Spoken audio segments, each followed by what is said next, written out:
Kalau saya ingin menegaskan, Prof. Mahfud ini kan Anda dapat memahami apa yang dirasakan oleh civil society. Anda juga tahu betul teori dan landasan hukum Undang-Undang TNI.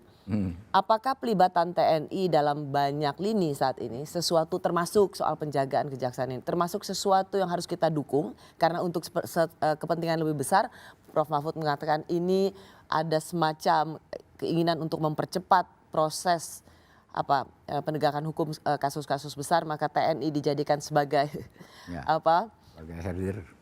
Sebagai herder, atau sesuatu yang harus seperti yang dirasakan oleh civil society, masuknya tentara ini sudah makin mencemaskan.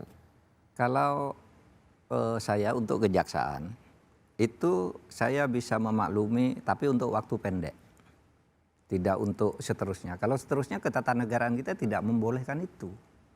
Undang-undang dasar juga tidak membolehkan pada dasarnya karena keamanan itu milik Polri gitu.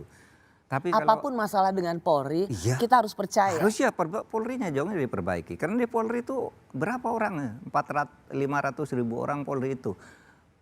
Itu sebagian besar bagus loh. Dan profesionalismenya tinggi loh itu mereka. Jadi Pak Prof. Mahfud ingin mengatakan jangan karena tidak suka dengan polisi atau merasa curiga dengan Polri, memindahkan apa yang menjadi urusan itu melanggar konstitusi, melanggar konstitusi. Karena kalau kita marah-marah sama Polri itu kan sebenarnya berdihitung di mana letak harus kita marah. Tapi kalau kita bicara Polri, tugas Polri sebagai pengayom masyarakat, penjaga keamanan dan ketertiban di tengah masyarakat itu kan jalan sampai saat ini. Anda ke desa-desa sekarang jalan tengah malam pada umumnya aman, ya. Kalau ada apa-apa Polri jaga kita nih di sekitar kita, sekarang kita aman karena ada Polri juga. Coba sekarang enggak. Prof. Mahfud, kalau gitu bagaimana kita mendudukan soal ini? Bagaimana kapan kita harus mendukung atau menyetujui pelibatan TNI dalam urusan di luar pertahanan? Kapan kita harus mengingatkan supaya jangan terlalu jauh juga TNI masuk dalam supremasi sipil yang bukan menjadi ranah TNI? Jangan bicara kapan, tapi dalam hal apa kan gitu kan. Kalau kapan itu kan bisa terjadi, enggak selesai-selesai.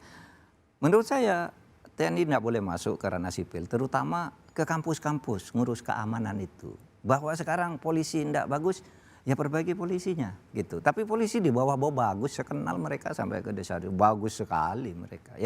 Yang rusak kan agak kalau sudah nyangkut kasus politik satu, lalu menyangkut kasus korupsi besar. Sering terjadi cincai di situ isunya. Bahkan sampai main misalnya laporan yang sudah jelas salah itu tidak diproses. Misalnya ada akta notaris yang salah. Notarisnya lapor, Pak, ini salah bukan saya tidak pernah nulis huruf kayak gini. Tiba-tiba berupa akte perusahaan beralih orang, tidak diproses. Saya tahu, saya punya beberapa kasus tentang itu. Sampai sekarang, malah orang yang berhak itu dihukum. Gitu. Nah ini kan yang harus diperbaiki, bukan lalu polisi dibenci.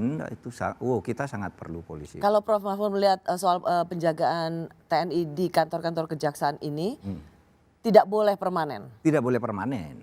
Namanya ada itu tidak boleh permanen dan tidak boleh melembaga sampai ke seluruh Indonesia. Di mana toh yang agak rawan? Mungkin di Jakarta, mungkin di Surabaya, di kotanya aja tertentu kan.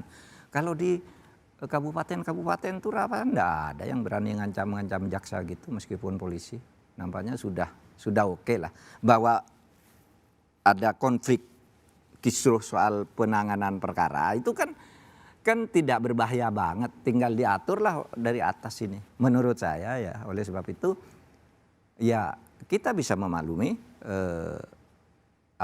langkah yang diambil Presiden, apalagi selain TNI itu selalu mendapat kepercayaan tertinggi dari publik. Yang selalu tertinggi nih TNI sampai sekarang. Yang kedua kejaksaan. Juga berdasar hasil penelitian udah lama di UGM, masyarakat tuh merindukan kepemimpinan cara TNI. Tak lama sesudah Pak Harto jatuh itu kan ada survei itu di Jogja. Dirilis. Sebagian besar masyarakat itu menginginkan peran TNI yang lebih tegas. Bahkan ada yang katakan pimpinan dipimpin oleh TNI. Kan ada tuh penelitiannya. Dulu rame itu di UGM. Saya pernah ikut membahas itu di tahun kira-kira 2012 atau 2013 gitu, hasil penelitian resmi ilmiah gitu. Karena dianggap yang sipil nih selfish gitu, lembaga-lembaga yang ini enggak ini. Tapi kita tidak ingin itu. Kita ingin ide itu kan tidak, kalau untuk memperbarui kan tidak berdasar hasil survei ke masyarakat awam, karena dia punya ide pembaruan. Pembaruan itu dan penataan itu dilakukan masyarakat kelas menengah ke atas kalau idenya. Kalau dukungannya dari masyarakat awam, silahkanlah semua pemerintah menurut masyarakat kan pasti baik.